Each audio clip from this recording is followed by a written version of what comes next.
ว่าบุญเหลือแสนไปขายเครื่องเลยไปได้แฟนซึ่งแลนรถมาปากถ้วยอายมาแต่ไกลแต่ภาคใต้ขับรถแก่ควรหยุดพักเศร้าแวะบุญปากด้วยโศกอันรวยจริงใดพบกันเย้างานจากอายทั้งคืนสา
หลุดมาหาไม่ยังดี อย่าหวังอย่าคิดเหยื่อเดียวสองตัวอย่าโง่จับหลายมันยุ่งมันหนีจับปากทั้งที่เลือกตัวดีๆรับรองว่ามีรสดีดังปรารถนา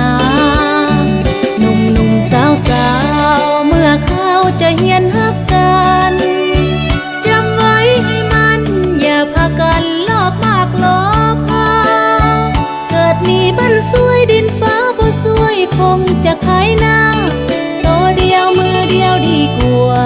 อย่ามัวหลงลมโลกีอย่าหาเอาเฮามาใส่หัวตนอย่าวนลงไปหาเอาเวทีอย่างมงา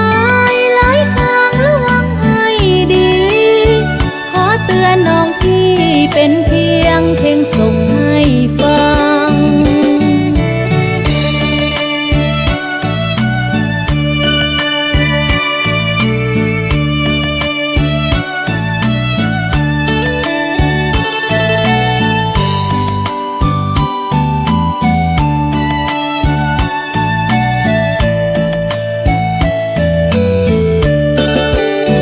หนุ่มๆสาวๆเมื่อเขาจะเหียนฮัก